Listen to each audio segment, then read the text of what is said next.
siang Bapak dan teman-teman semuanya. Jadi kami dari kelompok 9 akan menjelaskan studi kasus kami tentang dermatitis kontak iritan kronis pada pegawai negeri. Next. Jadi sebelumnya saya akan menjelaskan secara umum apa itu dermatitis kontak iritan atau yang disingkat DKI, yaitu merupakan peradangan pada kulit akibat efek sitotoksik langsung dari bahan kimia, fisik, ataupun reagen biologis pada sasaran epidermis tanpa adanya produksi dan antibodi spesifik. Nah, pekerjaan yang rentan untuk mengalami DKI ini adalah pembantu rumah tangga, pelayan rumah sakit, tukang masak, dan penata rambut. Next.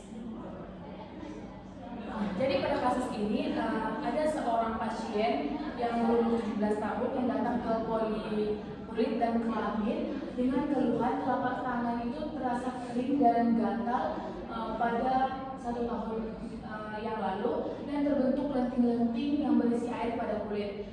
Kemudian tangannya menjadi kering dan panas. Nah, potensi bahaya yang dialaminya ini adalah penggunaan deterjen bermerek Rinso berganti-ganti dan dengan merek lain tanpa menggunakan sarung tangan ataupun alas kaki, dan korban ini sering mencuci piring menggunakan sabun sunlight. Next. Untuk sumber terjadinya akan dijelaskan oleh rekan saya. Baik, terima kasih. Kemudian selanjutnya sumber terjadinya kecelakaan kerja. Pertama itu paparan deterjen secara berulang. Itu kontak langsung dengan deterjen menjadi penyebab utama iritasi kulit karena bahaya kimia bersifat iritan lemah merusak lapisan kecil kulit bila terpapar tersebut. Selanjutnya faktor penggunaan yang berulang. Pekerjaan laundry menyebabkan kontak berulang-ulang setiap hari dengan deterjen dan air yang memperparah kerusakan lapisan kulit hingga muncul dermatitis kronis.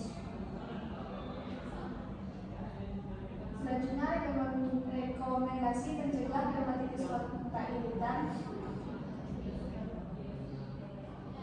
Yang pertama, eliminasi atau menghilangkan sumber bahaya.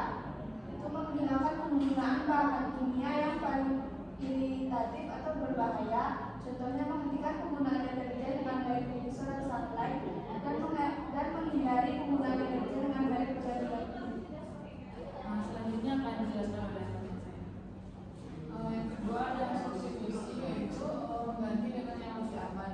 Pada substitusi ini, kalau biasanya kita pakai deterjen yang keras dan yang berubah, pada substitusi ini bisa mengganti dengan deterjen cair. Contohnya menggunakan deterjen yang bahan alami dan rendah pH. Kemudian next, yang ketiga ada rekayasa teknis. Pada rekayasa teknis ini bukan mengganti bahannya, tetapi mengubah cara kerja atau peralatan yang digunakan. Contohnya membatasi kontak bekerja dengan bahan kimia lewat modifikasi peralatan. Contohnya itu menggunakan mesin cuci otomatis dengan sistem injeksi deterjen dan bahan kimia sehingga pekerja tidak akan kontak langsung dengan deterjennya. Baiklah, untuk dua rekomendasi selanjutnya akan dijelaskan oleh Hashim. Baik, rekomendasi selanjutnya yaitu pengendalian administratif. Nah, pada pengendalian administratif ini itu dengan membuat SOP standar operatif prosedur tentang cara menangani bahan kimia, lalu membatasi jam kerja atau paparan langsung, dan juga memberi pelatihan pekerja soal risiko dermatitis dan juga cara aman untuk mencampur bahan. Next slide. Dan rekomendasi yang terakhir yaitu menggunakan alat pelindung diri atau APD. Menggunakan APD untuk meminimalisir kontak langsung. Contohnya seperti sarung tangan, karet atau nitril yang tahan terhadap bahan kimia, terus apron plastik, terus ada sepatu anti slip, ada masker, lalu pelindung mata jika menggunakan cahaya pemutih, dan juga menggunakan krim pelindung kulit atau dari krim juga bisa dipakai untuk mencegah dermatitis. Baik, saya tambahkan kepada moderator.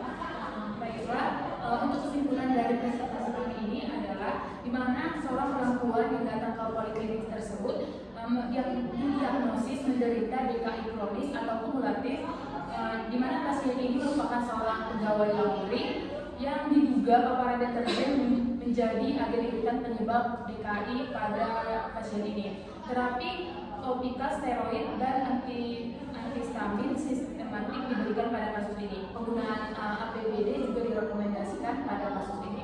Mungkin sekian presentasi dari kelompok kami. Saya tutup. Wassalamualaikum warahmatullahi wabarakatuh.